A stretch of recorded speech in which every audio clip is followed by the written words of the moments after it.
Good evening everyone most welcome to your own channel right on. ਜਿਹੜੇ ਵੀ students math master cadre ਦੀ ਤਿਆਰੀ ਕਰ ਰਹੇ ਨੇ ਜਾਂ ਕਰਨਾ ਚਾਹੁੰਦੇ ਨੇ ਉਹ ਬਹੁਤ ਈਜ਼ੀਲੀ ਇਸ ਚੈਨਲ ਤੋਂ ਜੋ ਹੈ ਆਪਣੀ ਪ੍ਰੋਪਰ ਤਿਆਰੀ ਕਰ ਸਕਦੇ ਨੇ। ਸਾਰਾ ਕੁਝ ਤੁਹਾਡੇ ਲਈ ਆਲਰੇਡੀ ਅਪਲੋਡਡ ਹੈ ਇਸ ਚੈਨਲ ਦੇ ਉੱਪਰ, ਪੂਰਾ ਸਿਲੇਬਸ, ਐਮਸੀਕਿਊਜ਼, ਜਿੱਥੋਂ ਤੁਸੀਂ ਬਹੁਤ ਹੀ ਵਧੀਆ ਤਰੀਕੇ ਨਾਲ ਆਪਣਾ ਪੂਰਾ ਸਿਲੇਬਸ ਕਵਰ ਕਰ ਸਕਦੇ ਹੋ ਵਿਦ क्वेश्चन ਜਿਹਦੇ ਨਾਲ ਤੁਸੀਂ ਪ੍ਰੈਕਟਿਸ ਕਰ ਸਕੋ ਹੈ ਨਾ। ਹਰ ਇੱਕ ਟੌਪਿਕ ਦੇ ਵਧੀਆ 100 ਐਮਸੀਕਿਊਜ਼। ਤੇ ਉਸ ਸੀਰੀਜ਼ ਨੂੰ ਹੀ ਆਪਾਂ ਕੰਟੀਨਿਊ ਕਰ ਰਹੇ ਹਾਂ। ਨੰਬਰ 3 ਆਪਣਾ ਟੌਪਿਕ ਹੈ, ਠੀਕ ਹੈ। ਇਸ ਚੈਪਟਰ ਨੂੰ ਆਪਾਂ ਕੰਟੀਨਿਊ ਕਰ ਰਹੇ ਹਾਂ।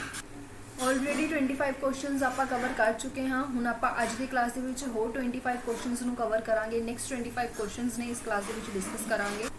ਜੇਕਰ ਹਲੇ ਤੱਕ ਤੁਸੀਂ ਕਲਾਸ ਨੂੰ ਲਾਈਕ ਨਹੀਂ ਕੀਤਾ, ਸ਼ੇਅਰ ਨਹੀਂ ਕੀਤਾ, ਸਬਸਕ੍ਰਾइब नहीं किया, then please like it, share ज़्यादा तो ज़्यादा कराया करो, ठीक है। एंड सब्सक्राइब जरूर करियो इस चैनल में अगर तुम फस्ट टाइम आए हो तो। चलो तो फिर बिना टाइम वेस्ट किए स्टार्ट करते हैं टॉपिक में, विच इज़ नंबर थ्योरी। इससे ऑलरेडी एक जो है MCQs की क्लास अपलोडेड है, कॉन्सैप्ट नाल सारियां रिलेटेड क्लासेस अपलोडेड ने, सारे ही टॉपिक्स दियाँ जो भी तुम तैयारी करना चाहते हो कर सकते हो। Don't forget to join the Telegram group, जिसका लिंक तुहानू डिस्क्रिप्शन के मिल जाएगा। हर एक अपडेट जो है तुहानू टैलीग्राम ग्रुप के ही मिलती है, ठीक है जी। तो चलो फिर स्टार्ट करते हैं क्वेश्चन नंबर 26 तो। सो अपना सब तो पहला क्वेश्चन है अज की क्लास का, क्वेश्चन नंबर 26। क्वेश्चन नंबर 26 के विच एक स्टेटमेंट तुहानू दी हुई है। इस स्टेटमेंट के विच की किया होया कि अगर ए जो है वो बी सी नू डिवाइड कर रहा है, ए और बी दी GCD 1 है, दैन ए जो है वो सी नू भी डिवाइड करेगा, ठीक है। मतलब अपने को ए और बी दी GCD 1 है, then it is very clear कि अपने को ए जो है सी नू डिवाइड करेगा। तो दोस्तों ये किस स्टेटमेंट है? गोस थ्योरम है, फरमेट थ्योरम है, जो विल्सन थ्योरम है, जो इन्हों के विचों कोई भी नहीं। देखो हम ध्यान नाल सब तो पहला तो ये जो आंसर अपने को है, बाय चांस लेट कर लो एग्जाम के क्वेश्चन आ गए तो थोड़ा आंदा नहीं है, थोड़ा नहीं पता है स्टेटमेंट की है। अपन ये तो पता नहीं कि फरमेट थ्योरम की है, क्योंकि फरमेट थ्योरम आप बहुत चंगी तरह ही लर्न की हुई है यार है। फरमेट थ्योरम अपन की कहती है कि अगर P मेरे को कोई भी एक प्राइम नंबर है, ठीक है, और A मेरे को कोई भी इंटीजर है, P मेरे को कोई भी प्राइम नंबर है और A मेरे को कोई भी इंटीजर है, दैन फरमेट थ्योरम के अकॉर्डिंग कि A power P-1 congruent to 1 modulo P, this is the Fermat theorem, ठीक है। सो जो इन्होंने स्टेटमेंट दी हुई है फॉर्मेट थ्योरम की स्टेटमेंट तो है नहीं, सो ये आंसर तो हो नहीं सकता। Now we will talking about Wilson theorem. Wilson theorem जेकर थोड़ा फरमेट पता है तो विल्सन भी पता होएगी ऑब्वियसली, ठीक है। तुम ये भी स्टडी किया होगा। एक ही कहता है कि अगर P कोई भी प्राइम नंबर है, दैन P-1 द फैक्टोरियल, जो आप प्रीवियस क्वेश्चन भी डिस्कस की ऑलरेडी, ठीक है। कॉन्ग्रुएंट टू -1 मोड P, तो ये अपने को की कहती है, ये किसकी स्टेटमेंट है? ये है विल्सन थ्योरम की। और जो तुम्हारे सामने स्टेटमेंट लिखी हुई है विच इज़ वेरी सिंपल ऑल्सो, तो ये किस थ्योरम की है जी? ये गोस थ्योरम की है। तो इन्होंने जो राइट आंसर हो जाता है दैट इज़ ऑप्शन ए, ठीक है। सो इफ यू थोड़े को एक तरीके नहीं भी पता होंगे कि चलो ठीक है, तो कोशिश कराया करो एलिमिनेशन मैथड में अप्लाई करने, ठीक है। अगे चलते हैं question number 27। This is your next question, question number 27। इस क्वेश्चन के देखो जी तुहानू की दिता होया, हाईएस्ट पावर ऑफ 2 फाइंड करनी है। कहते जो तुसी उसनू इस दे नाल डिवाइड करते हो, कहने का मतलब की है इस फैक्टोरियल दे विच 2 की हाईएस्ट पावर कितनी होएगी। सो इदा दे क्वेश्चन नू करन दा इक्को ही मैथड हुंदा है कि तुहानू जो भी नंबर दिता हुंदा वो अपने कोल प्राइम नंबर हुंदा है। आपां इसनू कह देना है कि लेट कर लो ये मेरे कोल n है, तो आपां की करांगे उसनू n सब तो पहले आपां निकालांगे n/p, ठीक है। इस द ग्रेटेस्ट इंटीजर निकालेंगे प्लस n/p² करांगे, इस द ग्रेटेस्ट इंटीजर निकालेंगे प्लस n/p³ करांगे। ये उदों तक करांगे जो तक अपने को वैल्यूज़ ने जो आंदियां जाणगियां, ठीक है। फॉर एग्जाम्पल इस क्वेश्चन को करते हो थोड़ा थोड़ा जा आइडिया हो जाऊगा। जिमें सब तो पहले आप की करांगे 533 नू 2 दे नाल डिवाइड करांगे, इस the greatest integer, this is the symbol of greatest integer, ठीक है। उस तो बाद आप 533 नू 2 दी पावर 2 दे नाल डिवाइड करांगे विच इज़ 4, ठीक है जी। उस तो बाद आप 533 नू 8 दे नाल डिवाइड करांगे, ठीक है। अप टू 100 चलता जाएगा, ठीक है। तो इस तरीके नाल जो भी अपना आंसर आएगा दैट इज़ अवर आंसर। हुण देखो जो तुसी इसनू डिवाइड करोगे, आप पहला इसनू करन दा थोड़ा तरीका देखते हैं।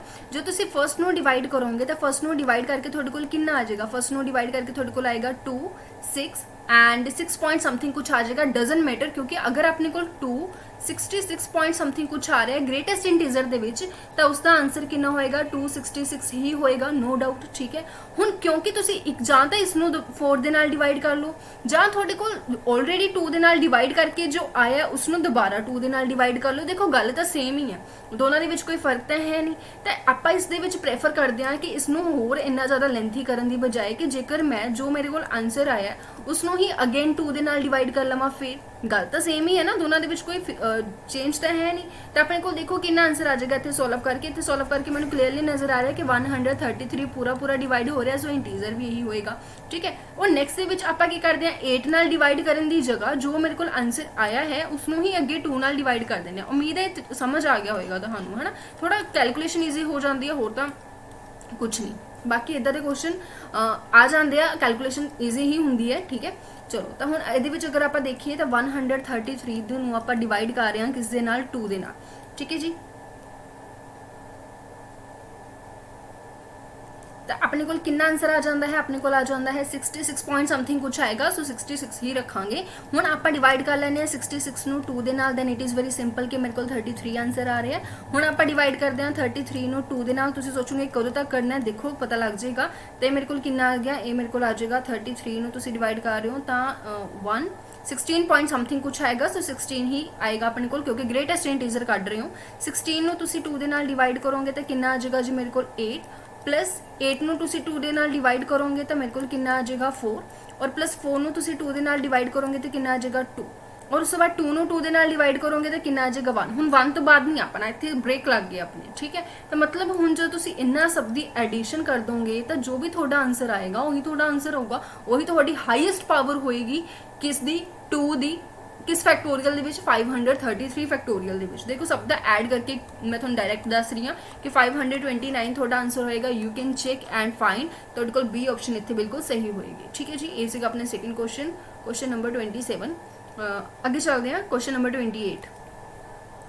ਨੈਕਸਟ ਕੁਐਸਚਨ ਹੈਗਾ ਤੁਹਾਡੇ ਕੋਲ question number 28। You can see ਇੱਥੇ ਆਪਾਂ ਨੂੰ ਪੁੱਛਿਆ ਗਿਆ, ਕਹਿੰਦੇ ਜੇਕਰ φ ਤੁਹਾਡੇ ਕੋਲ ਇਲਰ ਫੰਕਸ਼ਨ ਹੈ ਤਾਂ ਦੱਸੋ ਕਿ ਅਗਰ ਤੁਸੀਂ ਇਲਰ ਫੰਕਸ਼ਨ ਨਿਕਾਲਦੇ ਹੋ 27 ਦਾ ਤਾਂ ਉਹ ਤੁਹਾਡੇ ਕੋਲ ਕੀ ਹੋਏਗਾ, ਓਡ ਹੋਏਗਾ, ਇਵਨ ਹੋਏਗਾ, ਨਾ ਹੀ ਓਡ ਹੋਏਗਾ, ਨਾ ਹੀ ਇਵਨ ਹੋਏਗਾ। ਨਨ ਮੀਨਸ ਟੂ ਸੇ ਕਿ ਨਾਈਦਰ ਓਡ ਨਾਈਦਰ ਇਵਨ। ਠੀਕ ਹੈ, ਔਰ ਕਾਂਟ ਡਿਟਰਮਾइन ਕਿ ਤੁਸੀਂ ਫਾइंड आउट नहीं कर सकते। ਤਾਂ ਦੇਖੋ ਇਲਰ ਫੰਕਸ਼ਨ ਕੱਢਣਾ ਆਪਾਂ ਆਲਰੇਡੀ ਸਿੱਖਿਆ ਹੋਇਆ, ਪ੍ਰੀਵੀਅਸ ਵੀਡੀਓ ਦੇ ਵਿੱਚ ਆਪਾਂ ਬਹੁਤ ਸਾਰੇ ਕੁਐਸਚਨਸ ਕੀਤੇ ਸੀਗੇ ਇਲਰ ਫੰਕਸ਼ਨ ਦੇ, so it is very easy to find out. ਸਭ ਤੋਂ ਪਹਿਲਾਂ ਤਾਂ ਆਪਾਂ ਕੀ ਕਰਾਂਗੇ 27 ਦੇ ਫੈਕਟਰਸ ਬਣਾ ਲਾਂਗੇ। ਵੀ ਆਲ ਨੋ ਦੈਟ ਕਿ ਇਹਦੇ ਫੈਕਟਰਸ ਕਾਫੀ ਸਿੰਪਲ ਹੁੰਦੇ ਆ, 3 ਦੀ ਪਾਵਰ 3 ਆਪਣੇ ਕੋਲ ਸਿੰਪਲ ਇਹਦੇ ਫੈਕਟਰਸ ਬਣ ਜਾਣਗੇ। ਠੀਕ ਹੈ, ਸੋ ਇਲਰ ਫੰਕਸ਼ਨ ਆਪਾਂ ਕਿਵੇਂ ਫਾइंड ਕਰਦੇ ਹੁੰਦੇ ਆ, ਕਿਸੇ ਵੀ ਨੰਬਰ ਦਾ ਆਪਾਂ ਕਰਦੇ ਹੁੰਦੇ ਆ n। ठीक है जी, 1 माइनस 1 ओवर फर्स्ट फैक्टर। ठीक है, first prime factor 1 minus 1 over second prime factor up to सोन जिन्ने भी अपने कोल बनते हैं। सो उस अकॉर्डिंग अपने कोल की होएगा, n की वैल्यू मेरे कोल कितनी है 27। 1 माइनस हुण देखो इत्थे मेरे कोल 3 ਆਪਾਂ ਦੇਖੀਏ ਫੈਕਟਰਸ ਬਣ ਰਹੇ ਨੇ, ਬਟ ਤਿੰਨਾਂ ਦੇ ਵਿੱਚ ਪ੍ਰਾਈਮ ਨੰਬਰ ਇੱਕੋ ਹੀ ਹੈ, ਸੋ ਆਪਣੇ ਕੋਲ ਸਿਰਫ ਇੱਕੋ ਹੀ ਬਣੇਗਾ, that is 1 over 1 minus 3। So now solve it. ਆਪਣੇ ਕੋਲ ਕਿੰਨਾ ਬਣ ਗਿਆ 2/3। ਠੀਕ ਹੈ, ਸੋਲਵ ਕਰੋਗੇ ਕਿੰਨਾ ਆ ਜਾਏਗਾ 9 ਆ ਜਾਏਗਾ। 9 ਨੂੰ ਸੋਲਵ ਕੀਤਾ ਕਿੰਨਾ ਆ ਗਿਆ 18 ਆ ਗਿਆ। ਯੂ ਕੈਨ ਈਜ਼ੀਲੀ ਸੀ ਕਿ ਜੋ ਤੁਹਾਡੇ ਕੋਲ ਇਲਰ ਫੰਕਸ਼ਨ ਆਇਆ ਹੈ ਕਿਸ ਦਾ 27 ਦਾ, so what is the answer 18 which is a even number. So clear ਹੈ ਕਿ ਆਪਣੇ ਕੋਲ ਜੋ ਰਾਈਟ ਆਂਸਰ ਹੈ ਉਹ ए ਆਪਸ਼ਨ ਹੋ ਜਾਂਦੀ ਹੈ ਵਿਚ ਇਜ਼ ਈਵਨ। ਠੀਕ ਹੈ, ਅੱਗੇ ਚੱਲਦੇ ਹਾਂ question number 29। Next question is question number 29। Question number 29 ਦੇ ਵਿੱਚ ਦੇਖੋ ਤੁਹਾਨੂੰ ਕੀ ਪੁੱਛਿਆ ਗਿਆ ਹੈ, ਕਹਿੰਦੇ ਅਗਰ ਤੁਹਾਡੇ ਕੋਲ ਇਹ ਕੰਡੀਸ਼ਨ ਦਿੱਤੀ ਹੋਈ ਹੈ that is CA is congruent to CB mod M, ਤੇ ਆਪਾਂ ਨੂੰ ਕਿਹਾ ਹੋਇਆ ਹੈ ਕਿ ਜੇਕਰ ਇਹ ਨਹੀਂ ਹੈਗੇ ਹਨਾ, ਤੁਸੀਂ C ਨੂੰ ਕੀ ਕਰਤਾ ਇੱਕ ਤਰੀਕੇ ਨਾਲ ਸੋਲਵ ਕੀਤਾ, ਜੋ ਕੁਝ ਵੀ A ਨਾਟ ਕੌਨਗਰੂਐਂਟ ਟੂ B ਆ ਗਿਆ, ਜਦੋਂ C ਨੂੰ ਹਟਾਇਆ ਤਾਂ ਦੱਸੋ ਜੀ C ਤੇ M ਆਪਸ ਦੇ ਵਿੱਚ ਕੀ ਹੋਣਗੇ, ਰਿਲੇਟਿਵ ਪ੍ਰਾਈਮ ਹੋਣਗੇ, ਟਵਿਨ ਪ੍ਰਾਈਮ ਹੋਣਗੇ, ਡਿਸਟਿੰਕਟ ਪ੍ਰਾਈਮ ਹੋਣਗੇ, ਜਾਂ ਪ੍ਰਾਈਮ ਨੰਬਰ ਸੇ ਇਕੁਅਲ ਨੰਬਰਸ ਹੋਣਗੇ। ਸੋ ਸਭ ਤੋਂ ਪਹਿਲਾਂ ਥੋੜਾ ਸਮਝਦੇ ਹਾਂ। ਦੇਖੋ ਆਪਾਂ ਨੂੰ ਕੀ ਗਿਵਨ ਹੈ, ਆਪਾਂ ਨੂੰ ਗਿਵਨ ਹੈ ਕਿ CA ਜੋ ਹੈ that is congruent to CB mod M। ਤਾਂ ਹੁਣ ਇਸ ਦੇ ਵਿੱਚ ਇੱਕ ਚੀਜ਼ ਤਾਂ ਤੁਸੀਂ ਪ੍ਰੋਪਰਲੀ ਦੇਖ ਪਾ ਰਹੇ ਹੋ ਕਿ C ਦੋਨੋਂ ਤਰਫ ਹੈ। ਠੀਕ ਹੈ, ਆਪਾਂ C ਨੂੰ ਹਟਾਤਾ, ਆਪਾਂ C ਨੂੰ ਇਦਾਂ ਹੀ ਨਹੀਂ ਹਟਾ ਸਕਦੇ ਕਿ ਮਨ ਕੀਤਾ ਹਟਾਤਾ, ਹਨਾ। ਆਪਣੇ ਕੋਲ ਕੰਡੀਸ਼ਨ ਹੋਣੀ ਚਾਹੀਦੀ ਹੈ ਕਿ ਜੇਕਰ ਆਪਣੇ ਕੋਲ C ਤੇ M ਦੀ GCD 1 ਹੈ then you can solve the question, है ना। तो अगर थोड़े को C और M ਦੀ GCD 1 है तो ਤੁਸੀਂ ਕਹਿ ਸਕਦੇ ਹੋ A is congruent to B mod M। ਅਗਰ ਤੁਸੀਂ ਕਹੋ ਕਿ C और M ਦੇ ਵਿੱਚ ਕੁਝ ਵੀ ਕਾਮਨ ਨਹੀਂ ਹੈਗਾ ਤਾਂ ਤੁਸੀਂ ਇਹ ਗੱਲ ਕਹੋਗੇ। ਅਗਰ ਹੁਣ ਤੁਹਾਡੇ ਮਾਈਂਡ ਦੇ ਵਿੱਚ ਆ ਰਿਹਾ ਹੋਣਾ ਕੁਝ ਕਾਮਨ ਹੋ ਗਿਆ ਫਿਰ ਤਾਂ ਮੰਨ ਲਓ ਤੁਹਾਡੇ ਕੋਲ C ਤੇ M ਦੇ ਵਿੱਚ ਕੋਈ ਇੱਕ ਨੰਬਰ ਕਾਮਨ ਹੈ ਜਿਸ ਨੂੰ ਆਪਾਂ D ਦਾ ਨਾਮ ਦੇ ਦਿੰਨੇ ਆ, ਤਾਂ ਇਸ ਕੇਸ ਦੇ ਵਿੱਚ ਆਪਣੇ ਕੋਲ ਕੀ ਬਣਦਾ ਹੈ, ਇਸ ਕੇਸ ਦੇ ਵਿੱਚ ਬਣਦਾ ਹੈ ਓਬਵੀਅਸਲੀ ਆਪਾਂ ਨੂੰ ਸਭ ਨੂੰ ਆਲਰੇਡੀ ਪਤਾ ਹੀ ਹੋਏਗਾ M/D। ਇਹ ਕੰਡੀਸ਼ਨ ਬਣਦੀ ਹੈ, ਠੀਕ ਹੈ। ਬਟ ਆਪਾਂ ਨੂੰ ਇੱਥੇ ਜੋ ਕੰਡੀਸ਼ਨ ਗਿਵਨ ਹੈ ਉਹ ਕੰਡੀਸ਼ਨ ਆਪਾਂ ਨੂੰ ਕੀ ਕਹਿੰਦੀ ਹੈ ਕਿ ਨੋਟ ਨਾ ਦੀ ਗੱਲ ਕੀਤੀ ਗਈ ਹੈ, ਠੀਕ ਹੈ। ਅਗਰ ਨਾ ਦੀ ਗੱਲ ਕੀਤੀ ਗਈ ਹੈ ਤਾਂ ਇਟ ਇਜ਼ ਵੈਰੀ ਕਲੀਅਰ ਕਿ ਦੋਨਾਂ ਦੀ ਜੋ GCD ਆ ਉਹ 1 ਤਾਂ ਨਹੀਂ ਹੋਣੀ ਚਾਹੀਦੀ, ਠੀਕ ਹੈ। ਤੇ ਜੋ ਰਿਲੇਟਿਵ ਪ੍ਰਾਈਮ ਹੁੰਦੇ ਆ ਉਹਦੇ ਵਿੱਚ ਤਾਂ ਆਪਾਂ ਨੂੰ ਬਚਪਨ ਤੋਂ ਹੀ ਸਿੱਖਿਆ ਰਿਲੇਟਿਵ ਪ੍ਰਾਈਮ ਨੰਬਰ ਕਿਹੜੇ ਹੁੰਦੇ ਆ, ਹਨਾ, ਕਿ ਉਹ ਨੰਬਰ ਜਿਨ੍ਹਾਂ ਦੀ GCD 1 ਹੋਵੇ ਤਾਂ ਕਲੀਅਰ ਹੈ ਕਿ ਆਪਣੇ ਕੋਲ ਨਹੀਂ ਹੋਏਗਾ। ਟਵਿਨ ਪ੍ਰਾਈਮ ਦੇ ਵਿੱਚ ਵੀ ਆਪਣੇ ਕੋਲ ਡਿਸਟਿੰਕਟ ਪ੍ਰਾਈਮ ਦੇ ਵਿੱਚ ਤਿੰਨਾਂ ਦੇ ਵਿੱਚ ਇਹ ਕੰਡੀਸ਼ਨ ਹੋਲਡ ਹੁੰਦੀ ਹੈ। ਬਟ ਅਗਰ ਆਪਾਂ ਗੱਲ ਕਰੀਏ ਕਿ ਪ੍ਰਾਈਮ ਦੇ ਨਾਲ ਨਾਲ ਇਕੁਅਲ ਵੀ ਨੇ, ਜਦੋਂ ਦੋਨੋਂ ਨੰਬਰਸ ਇਕੁਅਲ ਵੀ ਆ ਜਾਂਦੇ ਨੇ ਤਾਂ ਥੋੜਾ ਜਿਹਾ ਆਪਣੇ ਕੋਲ ਕੀ ਹੈ ਚੇਂਜ ਹੋ ਜਾਂਦਾ, ਦੋਨਾਂ ਦੀ GCD ਆਪਣੇ ਕੋਲ 1 ਨਹੀਂ ਆਉਂਦੀ, ਹਨਾ। ਸੋ ਇਸ ਕੇਸ ਦੇ ਵਿੱਚ ਆਪਣੇ ਕੋਲ ਜਿਹੜਾ ਰਾਈਟ ਆਨਸਰ ਹੋਏਗਾ ਉਹ ਕੀ ਹੋਏਗਾ, C ਹੋਏਗਾ, which is prime and equal. Next question is question number 30। Question number 30 ਦੇ ਵਿੱਚ ਦੇਖੋ ਜੀ ਆਪਣੇ ਕੋਲ ਕੀ ਦਿੱਤਾ ਹੋਇਆ ਹੈ। ਹਾਂਜੀ, ਕੁਐਸਚਨ ਨੰਬਰ 30 ਦੇ ਵਿੱਚ ਆਪਣੇ ਕੋਲ ਹੈ, ਠੀਕ ਹੈ। ਇਸ ਕੁਐਸਚਨ ਦੇ ਵਿੱਚ ਪੁੱਛਿਆ ਗਿਆ ਹੈ, ਤੁਹਾਨੂੰ ਕੀ ਪੁੱਛਿਆ ਗਿਆ ਹੈ ਕਿ ਅਗਰ ਤੁਹਾਡੇ ਕੋਲੇ ਨੰਬਰ ਕੁਝ ਦਿੱਤਾ ਹੋਇਆ that is n power 7 n, ਇਹ ਕਿਹਦੇ ਨਾਲ ਡਿਵੀਜ਼ੀਬਲ ਹੈ। ਦੇਖੋ ਇਸ ਕੁਐਸਚਨ ਨੂੰ ਆਰਾਮ ਨਾਲ ਕੀਤਾ ਜਾ ਸਕਦਾ ਹੈ। ਬੇਸਿਕ ਲੈ ਕੇ ਚੱਲੋਗੇ ਲੈਂਥੀ ਹੋ ਜਾਏਗਾ, ਠੀਕ ਹੈ। ਡਿਟੇਲ ਦੇ ਵਿੱਚ ਕਰੋਗੇ ਲੈਂਥੀ ਹੋ ਜਾਊਗਾ, ਸਮਝ ਵੀ ਨਹੀਂ ਆਣਾ, ਥੋੜਾ ਇਦਾਂ ਵੀ ਲੱਗੂਗਾ ਕਿ ਇੰਨਾ ਕੁਝ ਕਰਨਾ ਪਊਗਾ। ਤਾਂ ਇਹਨੂੰ ਆਪਾਂ ਸਿੰਪਲ ਤਰੀਕੇ ਨਾਲ ਕਰਦੇ ਹਾਂ ਜਿਵੇਂ ਆਪਾਂ ਬਚਪਨ ਦੇ ਵਿੱਚ ਕਰਦੇ ਹਾਂ। ਆਪਸ਼ਨਸ ਨੂੰ ਉਠਾਓ, ਠੀਕ ਹੈ। ਤੁਸੀਂ n ਦੀ ਵੈਲਿਊ ਕੁਝ ਵੀ ਪੁੱਟ ਕਰ ਦਿਓ, n ਦੀ ਵੈਲਿਊ ਨੂੰ ਪੁੱਟ ਕਰਨ ਤੋਂ ਬਾਅਦ ਦੇਖੋ ਕਿ ਉਹ ਨੰਬਰ ਕਿਹਦੇ ਨਾਲ ਪ੍ਰੋਪਰਲੀ ਡਿਵਾਈਡ ਹੋ ਰਿਹਾ ਹੈ, ਠੀਕ ਹੈ। n ਦੀ ਵੈਲਿਊ ਤੁਸੀਂ 2 ਲੈ ਲਓ, n ਦੀ ਵੈਲਿਊ 1 ਲੈ ਲਓ, ਜੋ ਤੁਹਾਨੂੰ ਸਹੀ ਲੱਗਦੀ। ਦੇਖੋ n ਦੀ ਵੈਲਿਊ 1 ਲੈਣ ਦਾ ਤਾਂ ਕੋਈ ਮਤਲਬ ਹੈ ਨਹੀਂ, ਕਿਉਂਕਿ ਜੋ ਤੁਸੀਂ n ਦੀ ਵੈਲਿਊ 1 ਲਓਗੇ ਤਾਂ ਤੁਹਾਡੇ ਕੋਲ 1 ਦੀ ਪਾਵਰ 7 ਮਾਈਨਸ 1 ਵਿਚ ਇਜ਼ ਇਕੁਅਲ ਟੂ 0, ਤਾਂ 0 ਤਾਂ ਕਿਤੇ ਨਾ ਕਿਤੇ ਸਪਨਾ ਨਹੀਂ ਹੁੰਦਾ, ਹਨਾ। ਤਾਂ 2 ਲੈ ਕੇ ਚੱਲਦੇ ਹਾਂ। ਹੁਣ 2 ਦੀ ਪਾਵਰ 7 ਮਾਈਨਸ 2 ਆ ਗਿਆ ਜੀ ਮੇਰੇ ਕੋਲੇ, ਠੀਕ ਹੈ। ਹੁਣ ਅਗਰ ਆਪਾਂ ਧਿਆਨ ਨਾਲ ਦੇਖੀਏ ਤਾਂ 2 ਦੀ ਪਾਵਰ 7 ਕਿੰਨੀ ਹੁੰਦੀ ਆ, ਆਪਾਂ ਨੂੰ ਸਭ ਨੂੰ ਆਲਰੇਡੀ ਪਤਾ ਹੈ ਕਿ ਜਿਹੜਾ 2 ਦੀ ਪਾਵਰ 7 ਹੈ ਉਹ ਆਪਣੇ ਕੋਲ 128 ਹੁੰਦੀ ਹੈ, ਠੀਕ ਹੈ। ਤਾਂ ਆਪਣੇ ਕੋਲ ਕਿੰਨਾ ਆ ਗਿਆ 128 ਮਾਈਨਸ 2, ਸੋਲਵ ਕੀਤਾ ਮੇਰੇ ਕੋਲ ਕਿੰਨਾ ਆ ਗਿਆ, ਮੇਰੇ ਕੋਲ ਤਾਂ 126 ਆ ਗਿਆ। ਨਾਓ ਚੈੱਕ ਕਿ 126 ਕਿਸ ਨਾਲ ਪ੍ਰੋਪਰਲੀ ਡਿਵੀਜ਼ੀਬਲ ਹੈ, 7 ਨਾਲ ਹੈ, 30 ਨਾਲ ਹੈ, 42 ਨਾਲ ਹੈ, ਠੀਕ ਹੈ। ਤਾਂ ਦੇਖੋ 1 ਤਾਂ ਨਹੀਂ ਹੋਏਗਾ, ਹਨਾ। ਤਾਂ ਦੇਖੋ 7 ਨਾਲ ਹੈ, 30 ਨਾਲ ਹੈ ਜਾਂ 42 ਨਾਲ ਹੈ। 7 ਨਾਲ ਇਸ ਨੂੰ ਡਿਵਾਈਡ ਕਰਕੇ ਦੇਖੋ ਕਿ ਇਹ 7 ਨਾਲ ਪ੍ਰੋਪਰਲੀ ਡਿਵਾਈਡ ਹੋ ਰਿਹਾ। ਸਭ ਤੋਂ ਪਹਿਲਾਂ ਕਿਤੇ ਜਾਏਗਾ 1 ਤੇ ਜਾਏਗਾ, ਹਨਾ। ਉਸ ਤੋਂ ਬਾਅਦ ਮੇਰੇ ਕੋਲ ਬਚ ਜਾਂਦਾ ਹੈ 56, ਹਾਂ ਹੋ ਰਿਹਾ, ਓਕੇ। 7 ਨਾਲ ਹੋ ਰਿਹਾ ਪ੍ਰੋਪਰਲੀ ਡਿਵਾਈਡ। 30 ਨਾਲ ਅਗਰ ਆਪਾਂ ਚੈੱਕ ਕਰੀਏ 30 ਨਾਲ ਇਹ ਨਹੀਂ ਹੋ ਰਿਹਾ, ਹਾਂ 30 ਨਾਲ ਪ੍ਰੋਪਰਲੀ ਡਿਵਾਈਡ ਨਹੀਂ ਹੋ ਰਿਹਾ, ਠੀਕ ਹੈ। ਤਾਂ ਇਹ ਤਾਂ ਆਪਸ਼ਨ ਦੇ ਵਿੱਚੋਂ ਚਲਾ ਜਾਂਦਾ ਹੈ, ਠੀਕ ਹੈ। ਔਰ ਉਸ ਤੋਂ ਬਾਅਦ ਅਗਰ ਚੈੱਕ ਕਰੀਏ 126 ਨੂੰ 42 ਨਾਲ ਡਿਵਾਈਡ ਕਰਕੇ ਇਹ ਦੇ ਨਾਲ ਵੀ ਪ੍ਰੋਪਰਲੀ ਡਿਵਾਈਡ ਹੋ ਰਿਹਾ, 3 ਦੇ ਟੇਬਲ ਤੇ ਪ੍ਰੋਪਰਲੀ ਜਾ ਰਿਹਾ। ਤਾਂ ਮਤਲਬ ਜਾਂ ਤਾਂ ਤੁਹਾਡਾ ਆਨਸਰ B ਆਪਸ਼ਨ ਹੈ ਜਾਂ ਤੁਹਾਡਾ ਆਨਸਰ D ਆਪਸ਼ਨ ਹੈ, ਠੀਕ ਹੈ। ਚਾਰਾਂ ਦੇ ਵਿੱਚੋਂ ਕੋਈ ਇੱਕ ਹੈ। ਨਾਓ ਪੁੱਟ ਦ ਅਨਦਰ ਵੈਲਿਊ। ਹੁਣ ਤੁਸੀਂ ਇੱਕ ਵਾਰੀ 2 ਪੁੱਟ ਕਰ ਲਿਆ, ਹੁਣ ਇੱਕ ਵਾਰੀ ਤੁਸੀਂ 3 ਪੁੱਟ ਕਰ ਲਓ। ਇਹ ਤੁਹਾਨੂੰ ਕਰਨਾ ਪਊਗਾ ਜਦੋਂ ਤੁਹਾਡੇ ਕੋਲ 2 ਆਪਸ਼ਨਸ ਆ ਜਾਣਗੀਆਂ, ਹਨਾ। ਤੇ ਜਦੋਂ ਤੁਹਾਡੇ ਕੋਲ 2 ਆਪਸ਼ਨਸ ਆ ਜਾਂਦੀਆਂ ਤਾਂ ਤੁਹਾਨੂੰ ਪੁੱਟ ਕਰਨਾ ਪਏਗਾ। ਆਪਾਂ ਅਗਰ n ਦੀ ਵੈਲਿਊ ਨੂੰ ਹੁਣ ਆਪਾਂ 3 ਪੁੱਟ ਕਰ ਦਿੰਦੇ ਆ ਦੈਨ ਮੇਰੇ ਕੋਲ ਕਿੰਨਾ ਬਣ ਜਾਂਦਾ 3 ਦੀ ਪਾਵਰ 7 ਮਾਈਨਸ 3। ਸੋ 3 ਨੂੰ ਕਾਮਨ ਕਰ ਲਓ, ਥੋੜਾ ਸਿੰਪਲ ਜਿਹਾ ਬਣ ਜਾਏਗਾ। 3 ਦੀ ਪਾਵਰ 6 ਮਾਈਨਸ 1 ਬਣ ਜਾਏਗਾ। 3 ਦੀ ਪਾਵਰ 6 ਕਿੰਨੀ ਹੁੰਦੀ ਹੈ, 3 ਦੀ ਪਾਵਰ 4 ਹੁੰਦੀ ਹੈ ਆਪਣੇ ਕੋਲ 81। 81 ਨੂੰ 9 ਨਾਲ ਮਲਟੀਪਲਾਈ ਕਰੋਗੇ ਤਾਂ ਕਿੰਨਾ ਆ ਜਾਏਗਾ, ਇੰਨਾ ਆ ਜਾਏਗਾ, ਹਨਾ। ਇਸ ਦੇ ਵਿੱਚੋਂ 1 ਮਾਈਨਸ ਕਰੋ, 728 ਇੰਟੂ 3। ਹੁਣ ਇਸ ਨੰਬਰ ਨੂੰ ਦੇਖੋ ਕਿ ਇਹ 7 ਨਾਲ ਪ੍ਰੋਪਰਲੀ ਡਿਵੀਜ਼ੀਬਲ ਹੈ ਤੇ ਥੋੜਾ ਲੰਬਾ ਚਲਾ ਗਿਆ, ਹਨਾ। ਇਸ ਨੂੰ ਬੇਸਿਕ ਮੈਥਡ ਦੇ ਨਾਲ ਜੇਕਰ ਤੁਸੀਂ ਕਰਦੇ ਹੋ ਤਾਂ ਕਿਵੇਂ ਕਰੋਗੇ, ਇੱਦਾਂ ਤਾਂ ਲੰਬਾ ਜਾ ਰਿਹਾ। 5 ਪੁੱਟ ਕਰਕੇ ਦੇਖੋਗੇ ਤਾਂ ਵੀ ਥੋੜਾ ਜ਼ਿਆਦਾ ਲੈਂਥੀ ਚਲਾ ਜਾਊਗਾ। ਚਲੋ ਇਸ ਨੂੰ ਫਿਰ ਆਪਾਂ ਇੱਦਾਂ ਕਰਦੇ ਹਾਂ, ਪ੍ਰੋਪਰ ਵੇ ਨਾਲ ਕਰਦੇ ਹਾਂ। ਬਾਕੀ ਇਹ ਆਪਸ਼ਨ ਉੱਥੇ, ਇਹ ਵੇ ਉੱਥੇ, ਓਕੇ ਸੌਰੀ, ਜਿੱਥੇ ਹੋ ਸਕਿਆ, ਠੀਕ ਹੈ। ਹੁਣ ਇਸ ਨੂੰ ਬੇਸਿਕ ਨਾਲ ਜੇਕਰ ਆਪਾਂ ਕਰਦੇ ਹਾਂ ਤਾਂ ਬੇਸਿਕ ਨਾਲ ਆਪਾਂ ਇਸ ਨੂੰ ਕਿੱਦਾਂ ਕਰਾਂਗੇ। ਆਪਣੇ ਕੋਲ ਦੇਖੋ ਕੀ ਗਿਵਨ ਹੈ ਕਿ ਆਪਾਂ ਇਹ ਕਹਿ ਸਕਦੇ ਹਾਂ ਕਿ n ਦੀ ਪਾਵਰ 7 ਨੂੰ ਜਦੋਂ ਮੈਂ 7 ਨਾਲ ਡਿਵਾਈਡ ਕਰਦੀ ਹਾਂ ਤਾਂ ਮੇਰੇ ਕੋਲ ਜੋ ਹੈ n ਰਿਮਾਈਂਡਰ ਬਚਦਾ ਹੈ, ਯੂ ਕੈਨ ਰਾਈਟ ਇਟ, ਠੀਕ ਹੈ। ਇਸ ਨੂੰ ਦੂਸਰੀ ਤਰਫ ਲੈ ਜਾਓ, n ਦੀ ਪਾਵਰ 7 ਮਾਈਨਸ n ਜੋ ਹੈ ਪ੍ਰੋਪਰਲੀ ਮੇਰੇ ਕੋਲ ਕੀ ਹੋਣਾ ਚਾਹੀਦਾ, 7 ਨਾਲ ਡਿਵੀਜ਼ੀਬਲ ਹੋਣਾ ਚਾਹੀਦਾ। ਇਟ ਮੀਨਸ ਟੂ ਸੇ 7 ਨਾਲ ਪ੍ਰੋਪਰਲੀ ਡਿਵੀਜ਼ੀਬਲ ਹੋਣੀ ਚਾਹੀਦੀ ਹੈ n ਸਕੁਅਰ ਮਾਈਨਸ n, है ना। 7 ਨਾਲ ਪ੍ਰੋਪਰਲੀ ਡਿਵੀਜ਼ੀਬਲ ਹੋਣੀ ਚਾਹੀਦੀ ਹੈ n ਦੀ ਪਾਵਰ 7 ਮਾਈਨਸ n। ਤਾਂ ਇੱਕ ਚੀਜ਼ ਇੱਥੋਂ ਪਤਾ ਲੱਗ ਜਾਂਦੀ ਹੈ, ਇੱਥੋਂ ਪਤਾ ਲੱਗ ਜਾਂਦਾ ਕਿ ਤੁਹਾਡੇ ਕੋਲ A ਤੇ C ਆਪਸ਼ਨ ਦਾ ਚਲੋ ਟਾਟਾ ਬਾਏ ਬਾਏ, B ਤੇ D ਰਹਿ ਜਾਂਦਾ ਜਿਵੇਂ ਆਪਣੇ ਕੋਲ ਪਹਿਲਾਂ ਵੀ ਰਹਿ ਗਿਆ ਸੀ, ਠੀਕ ਹੈ। ਹੁਣ ਅਗਰ ਆਪਾਂ ਨੈਕਸਟ ਗੱਲ ਕਰੀਏ, ਨੈਕਸਟ ਆਪਣੇ ਕੋਲ ਕੀ ਹੋ ਜਾਏਗਾ, ਥੋੜਾ ਜਿਹਾ ਇਸ ਨੂੰ ਥੋੜਾ ਸੋਲਵ ਕਰਨਾ ਪਊਗਾ ਕਿਉਂਕਿ ਇੱਕ ਫੈਕਟਰ ਤਾਂ ਆਪਾਂ ਨੂੰ ਮਿਲ ਗਿਆ, D ਆਪਸ਼ਨ ਦੇ ਵਿੱਚ ਵੀ 7 ਹੈ ਔਰ B ਆਪਸ਼ਨ ਦੇ ਵਿੱਚ ਵੀ 7 ਹੈ। ਤਾਂ ਆਪਣੇ ਕੋਲ ਦੇਖੋ n ਦੀ ਪਾਵਰ 7 ਦੇ ਵਿੱਚੋਂ ਇਹਦੇ ਵਿੱਚੋਂ ਆਪਾਂ ਕਾਮਨ ਕੱਢ ਲੈਣੇ ਆ n ਨੂੰ, ਤਾਂ ਮੇਰੇ ਕੋਲ ਕੀ ਬਚ ਜਾਂਦਾ, n ਦੀ ਪਾਵਰ 6 ਮਾਈਨਸ 1 ਬਚ ਜਾਂਦਾ, ਠੀਕ ਹੈ। ਇਸ ਦੇ ਫੈਕਟਰਸ ਬਣਾ ਲੈਣੇ ਆਪਾਂ, ਠੀਕ ਹੈ। n क्यूब प्लस 1 बच गया, n cube minus 1 a cube minus b cube का फॉर्मूला लगाया ਤਾਂ ਹੀ ਥੋੜਾ ਬੇਸਿਕ ਵਾਲਾ ਲੈਂਥੀ ਹੋ ਜਾਂਦਾ ਹੈ, ਹਨਾ। ਤੇ ਇਹਨੂੰ ਅਗਰ ਆਪਾਂ ਹੋਰ ਖੋਲ ਲਾਂਗੇ ਤਾਂ ਮੇਰੇ ਕੋਲ ਕਿੰਨਾ ਬਣ ਜਾਏਗਾ, ਮੇਰੇ ਕੋਲ ਬਣ ਜਾਏਗਾ n plus 1 n square minus n plus 1, ठीक है जी। इसनों खोलांगे n minus 1, n square plus n plus 1। तो ये कुछ फैक्टर्स ने इसनों ओपन कर लिया। तुसीं एक चीज़ ध्यान नाल देखो कि इन्हां तिन्नों नूं मिला के मेरे कोल की बन रहा है, इन्हां तिन्नों नूं मिला के मेरे कोल बन रहा है n plus 1 n and n minus 1। आ तीन बन रहे हैं, पिछे भी दो होर फैक्टर्स बने ने, ठीक है, वो तुसीं देखो। हुण इहदे विच जेकर तुसीं ध्यान नाल देखो मैनूं की दिता होया, मैनूं दिता होया n plus 1 and n minus 1। तो किते ना किते की बन रहा, फैक्टोरीअल बन रहा है ना। आप जो तुसीं n प्लस 1 का फैक्टोरीअल खोलते हो तो थोड़े कोल सॉल्व होंदी है ना वैल्यूज़, जिन्ने भी तुसीं फैक्टोरीअल्स खोलते हो वो उस नंबर नाल डिवाइड होंदे हैं जिन्ना तुसीं उसनूं ओपन करते हो, ठीक है। मतलब तुसीं हुण इत्थे देखो थोड़े कोल किन्ने बन रहे हैं फैक्टर्स, 3 फैक्टर्स बन रहे हैं, n प्लस 1 n माइनस 1। तो यही किते ना किते प्रोडक्ट है, ठीक है, कंजीक्यूटिव नंबर्स ही, लगातार नंबर्स ही। तो तुसीं एक चीज़ देखो कि जो तुसीं लगातार नंबर्स का फैक्टोरीअल जो तक उसनूं खोलते तो उस नाल डिवाइड होंदा, तो इत्थे किन्ने फैक्टर्स बन रहे हैं, 3 फैक्टर्स बन रहे हैं। तो यही फैक्टर जो भी बनेगा 110% 3 फैक्टोरियल नाल डिवाइड होगा।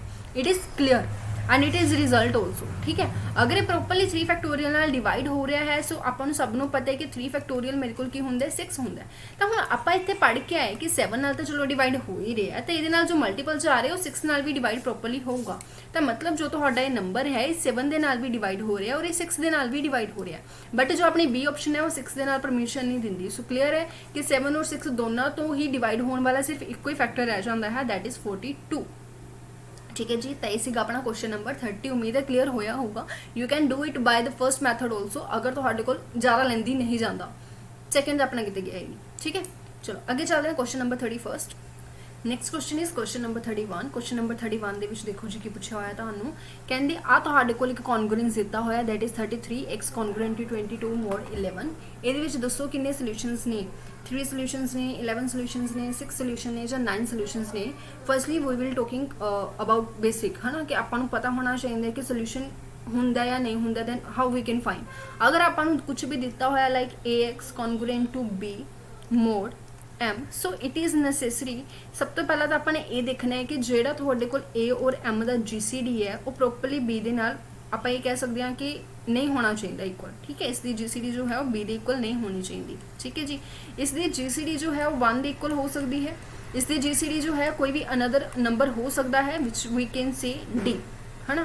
हुण देखो अगर 1 दे नाल डिवाइड अगर थोड़े को GCD 1 हो जाती है तो 1 तो b नूं डिवाइड करता ही करता है, ठीक है। तो मतलब अपने को जो सोल्यूशन है वो यूनीक है, यूनीक का मतलब 1 सोल्यूशन है, ठीक है। अगर तुहाडे कोल डी आ जाती है GCD तो डी अपने कोल की होएगा, डी बी नूं अगर प्रॉपरली डिवाइड कर रहा है तो अपने कोल जो वैल्यू डी है इन्ने ही अपने कोल की हो जाएंगे, इनकॉन्ग्रुएंट सोल्यूशंस आ जाएंगे। सिंपल तो वही चीज़ हुण आपां इत्थे करदे हां। अपने कोल ए दी वैल्यू कितनी है जी, ए दी वैल्यू हैगी है 33 और एम दी वैल्यू कितनी है, एम दी वैल्यू है 11। Firstly we will find the GCD of these 2 numbers. तो मेरे को कितनी आ गई GCD 11 आ गई विच इज़ नॉट 1, मतलब यूनिक सोल्यूशन तो है नहीं, जो कि अपन ऑप्शन तो भी पता लग रहा सी। हुण अपने कोल जो भी नंबर आया है आप इस नंबर नूं b दे नाल डिवाइड करांगे, ठीक है। b दे नाल डिवाइड करके हाँ प्रॉपरली डिवाइड कर रहा है, बिल्कुल डिवाइड कर रहा है, यस, ठीक है। अगर प्रॉपरली ये डिवाइड कर रहा है मतलब इतने मैं थोड़ा इसनूं इदा नहीं लिखना, इसनूं इदा लिखो, ठीक है। इसनूं प्रॉपरली डिवाइड कर रहा है, इट मीनस टू से अपने कोल की हो गया कि जो अपने कोल जिन्नी डी है उन्ने ही अपने को सोल्यूशंस होंगे। मतलब this equation has how many solutions, how many incongruent solutions, 11 which is B. Clear है। आगे चलते हैं question number 32। Next question number 32। इस क्वेश्चन के विच देखो जी कि दिता होया, कहते अगर p थोड़े को कोई भी एक प्राइम नंबर है सच दैट आपां ए और p की GCD 1 है which is also common number कि किसी अगर प्राइम नंबर की तुसी GCD कड्डोगे, है ना, किसी भी नंबर के नालों GCD हमेशा 1 ही आएगी। तो इस कंडीशन च तुहानूं दिता होया कि a power p minus 1 is congruent to 1 mod p। So इस कंडीशन में यह जो थ्योरम है कि थ्योरम है आप बिल्कुल स्टार्टिंग से ही डिस्कस कर चुके हैं ऑलरेडी। सो ये ज़्यादा टाइम लगाने की कोई जरूरत नहीं है, ऑलरेडी आप इस बारे बहुत डिटेल के पढ़ चुके हैं। विल्सन थ्योरम केड़ी होंदी है, फर्मेट थ्योरम केड़ी होंदी है। सो डायरेक्ट स्टेटमेंट है, डायरेक्ट आंसर है, दैट इज़ फर्मेट थ्योरम, ठीक है। Next question is question number 33 जिस विच पूछा होया आपां नूं कि यूनिट डिजिट आप फाइंड करनी है 2 दी पावर 100 दी। तो यूनिट डिजिट वाला कॉन्सैप्ट आप वही लगावांगे जो आप बेसिक दे विच लगाने हैं, है ना।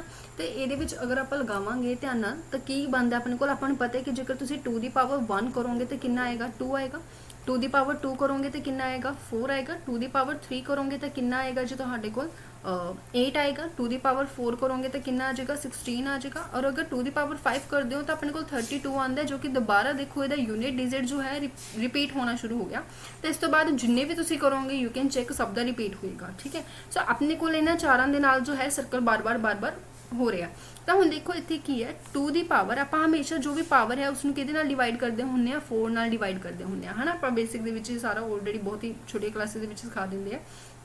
तो अपने को देखो इसके एक केस केड़ा बन रहा 4k+1 वाला बन रहा, सेकंड केस केड़ा बन रहा 4k+2 वाला बन रहा, ठीक है जी। थर्ड केस केड़ा बनेगा 4k+3, ठीक है।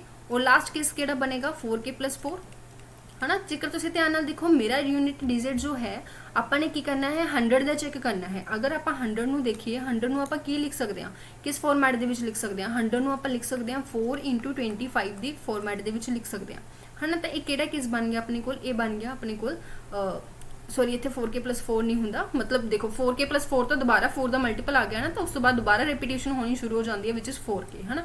तो ये मेरे को आ वाला केस जो है वो बन गया that is to the power 4k वाला केस बन रहा, 4k वाला केस बन रहा जिथे मेरे को k की वैल्यू कितनी है 25 है। सो इस चीज़ को थोड़ा ध्यान दे विच रखियो, ठीक है। हुण अपने को क्योंकि अपने को 4 का मल्टीपल है तो मेरे को यूनिट डिजिट कितना होगा आ वाला होगा विच इज़ 6, ठीक है। Now next question, question number 34th question ਦੇ ਵਿੱਚ देखो जी की दिता होया ਆਪਾਂ ਨੂੰ एक स्टेटमेंट दी हुई है। स्टेटमेंट की दी हुई है ਆਪਾਂ ਨੂੰ कि the number of the primes is infinite, ਕਹਿੰਦੇ ਜਿਹੜੇ ਤੁਹਾਡੇ ਕੋਲ प्राइम नंबर्स ਹੁੰਦੇ ਆ ਉਹ ਇਨਫਿਨਾइट ਹੁੰਦੇ ਆ, जो कि ਆਪਾਂ ऑलरेडी डिस्कस ਕੀਤਾ भी है प्रीवियस क्लास ਦੇ ਵਿੱਚ, ਤੁਹਾਨੂੰ पता होना चाहिए ਇਹਦਾ आंसर। ਇਹ ਆਪਣੇ ਕੋਲ ਸਿੱਧਾ ਹੈ ਇਕਲਿਡਸ ਥਿਓਰਮ ਹੈ ਆਪਣੇ ਕੋਲ, ठीक है, जो कि ਆਪਾਂ ਨੂੰ ਕੀ ਦੱਸਦੀ ਹੈ ਕਿ ਜਿਹੜੇ ਨੰਬਰ ਆਫ ਪ੍ਰਾਈਮਸ ਨੇ ਉਹ ਇਨਫਿਨਾइट ਹੁੰਦੇ ਨੇ which is a very basic thing also, ठीक है। चलो अगे चलते question number 35। Next question is question number 35। इस क्वेश्चन के ਤੁਹਾਨੂੰ ਕੀ ਪੁੱਛਿਆ ਗਿਆ ਹੈ कि अगर ਤੁਸੀਂ 2 ਦੀ ਪਾਵਰ 20 ਨੂੰ 7 ਦੇ ਨਾਲ ਡਿਵਾਈਡ ਕਰਦੇ ਹੋ ਤਾਂ ਦੋਸਤੋ ਤੁਹਾਡਾ ਰਿਮਾਈਂਡਰ ਕਿੰਨਾ ਆਏਗਾ। Means to say they are asking about ਕਿ ਜੇਕਰ ਤੁਸੀਂ 2 ਦੀ ਪਾਵਰ 20 ਨੂੰ 7 ਦੇ ਨਾਲ डिवाइड करते हो, ठीक है, तो मेरे को कितना हो गया मोड 7 हो गया। तो दोस्तों जी थोड़े को इतने कुछ भी ले लो, इतने डी ले लो, है ना, कि दोस्तों थोड़े को डी की वैल्यू की होएगी, find the value of D. तो यही मतलब बनता है। हुण देखो आपां नूं पता है कि जेकर आपां 7 की गल करिए तो जेकर मैं इत्थे 2 की power 3 La La which is 8, तो जो उसमें मैं 7 नाल डिवाइड करांगी तो मेरे को कितना आएगा, मेरे को 1 रिमाइंडर आएगा। हुण इन्ना दिमाग आपां नूं लैना पैना, है ना। मेरे को 1 रिमाइंडर आएगा। Now we can solve the question by the basic also कि 20 के क्लोज जाओ, 20 के क्लोज जाओ तो मतलब 3 ਨੂੰ कितना मल्टीप्लाई करनी पैनी है 6 ना, है ना। तो दोनों जगह पे पावर 6 कर दो।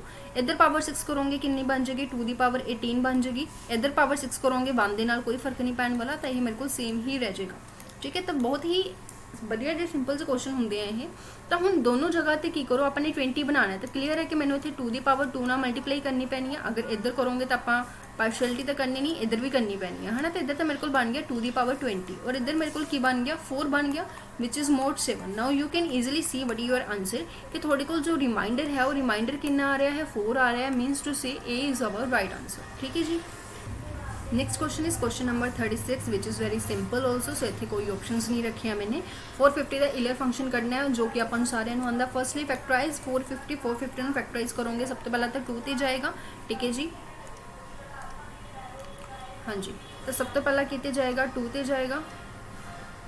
उस तो बाद ये 3 नाल भी प्रॉपरली डिवाइड होगा। मैं इतने सीधे सीधे लिख रही हूँ अपने को फैक्टर्स लिख रही हूँ, ठीक है जी। 3 square and 5 square you can check also, ठीक है। अपन पता है इले फंक्शन किमें कड्डी दा हुंदा है, अपन कड्डना हुंदा है n, ठीक है। और 1 - 1 over first prime factor, 1 - 1 over second prime factor और 1 - 1 over third prime factor. This is our solvation. So इसमें सॉल्व कर लो अपने को कितना आ गया 450, 1/2, 2/3 and 4/5। These are the answers, है ना। इसमें सॉल्व करोगे तो मेरे को कितना बन जाएगा 30। सॉल्व करोगे तो कितना आ गया answer 120। So 120 is the answer of this question, ठीक है। ऑप्शंस नहीं लिखे थे। Next question is question number 37 question भी बहुत सिंपल सा क्वेश्चन है। सो यू कैन ईजिली सी इतने मैंने की लिखा है डी ऑफ समथिंग कुछ लिखा हुआ है। अपन सारे पता है कि डी ऑफ एंड अगर तुम गल करते हो तो यदा मतलब की होंगे, यदा मतलब होंगे कि number of the divisors, number of positive divisors भी कह सकते हो है ना, नंबर ऑफ डिवाइजर्स पॉजिटिव लिख लो, number of positive divisors of N के एन के जिन्ने भी डिवाइजर्स ने उन्होंने आप इतने काउंट कर रहे हैं है ना। तो हुण इत्थे मेरे को किन्ने डिवाइजर्स ने आप उसको काउंट किवें करते होंगे, आपने इत्थे कल ही पढ़ किए हुए हैं काफ़ी सारे क्वेश्चंस कि जो भी मेरे को बनते हैं फैक्टर्स बनते हैं उन्होंने आप एडिशन करते हैं। हुण जिवें इत्थे मेरे को की बन रहा है पी स्क्वेयर बन रहा है तो मतलब क्लीयर है कि इत्थे मेरे को की होएगा एक 2+1 होएगा, एक मेरे को की होएगा 3+1 होएगा। तो इसको सॉल्व करांगे तो मेरे को कितना आंसर आ जाऊगा 12 मेरे को आंसर आ जाऊगा है ना। तो कुछ नहीं जिन्ने भी मेरे को प्राइम फैक्टर्स बनते हैं उन्होंने पावर के 1 ऐड करना होंगे वही थोड़े को आंसर आ जाता है। ऑलरेडी ये क्वेश्चन आप काफ़ी किए हुए हैं है ना, उम्मीद है क्लीयर हो गया होएगा। नैक्सट क्वेश्चन तो सामने स्टेटमेंट लिखी हुई है, इस स्टेटमेंट में ध्यान दे विच लिखो। देखो इतने मैंने ऑप्शनस नहीं ऐड की ताकि थोड़े याद हो चंगी तरह है ना।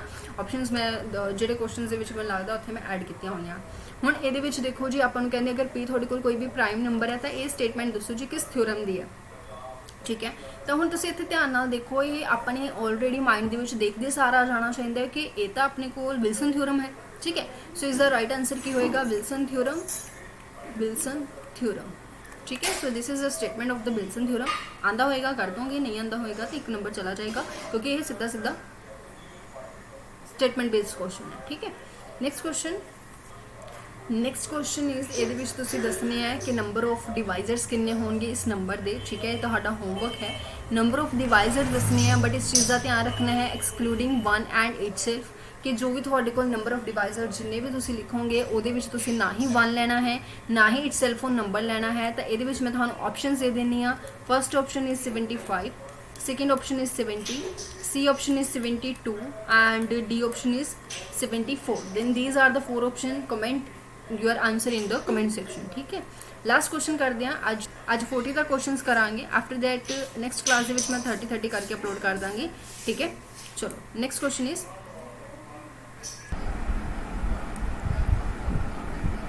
नंबर ऑफ डिवाइजर्स है ना। आप नंबर ऑफ डिवाइजर्स दसने हैं जो आपको दिता होया उस कि तुहाडे कोल किन्ने सॉरी डिवाइजर नहीं रिमाइंडर दसना, रिमाइंडर दसना है जो तुम इसनों किहदे नाल डिवाइड करोगे 8 नाल डिवाइड करोगे। देखो हम तो इसमें थोड़ा सॉल्व करना शुरू करते हैं कि 1 फैक्टोरियल मेरे को किहदे इक्वल होंदा 1 दे इक्वल होंदा जो कि 8 नाल डिवाइड नहीं होंदा। दिस इज रिमाइंडर ऑल्सो है ना। सेकेंड 2 फैक्टोरियल मेरे को 2 के इक्वल होंदा है, ये भी मेरे को 8 नाल डिवाइड नहीं होंदा। 3 फैक्टोरियल मेरे को 6 के इक्वल होंदा है। उस तो बाद मेरे को 4 फैक्टोरियल आएगा। 4 फैक्टोरियल में ध्यान नाल ओपन जेकर आप करिए तो मेरे को कितना बनता है, इन्ना बनता है जो कि 8 नाल प्रॉपरली डिवाइड हो रहा है। तो मतलब जो मेरे को 24 बने है वो मेरे को 8 नाल डिवाइड हो रहा है। उस तो बाद मेरे को 5 फैक्टोरियल होएगा। 5 फैक्टोरियल भी देखो की होएगा वो भी 8 नाल डिवाइड होगा क्योंकि उसके ऑलरेडी 8 इंक्लूडेड है, ठीक है। अप टू सोन जो भी अगे नंबर्स होंगे सारे ही 8 नाल डिवाइड होंगे। तो किहड़े नंबर्स 8 नाल डिवाइड नहीं हो पा रहे सिर्फ आ 3 नंबर्स ने विच इज़ 1 + 2 + 6 जिसका एडिशन करते हो तो 9 आ जाता है। तो 9 ਨੂੰ जो तुम 8 नाल डिवाइड करोगे तो यही बहुत ही सिंपल जी गल है कि थोड़ा रिमाइंडर कितना आएगा 1 आएगा। सो इसका राइट आंसर कितना होगा जी ए ऑप्शन विच इज़ 1, ठीक है। तो इदा तो आप आराम नाल क्वेश्चनस को कर सकते हैं, ठीक है। सो अज इन्ने ही क्वेश्चनस करते हैं। नैक्सट 2 क्लासेस के ये टॉपिक जो है प्रॉपरली आप कंप्लीट कर देवांगे। एंड अगर क्लास पसंद आई दैन प्लीज़ इसनों लाइक जरूर करियो, शेयर जरूर करियो अपने फ्रेंड्स के नाल। Thank you.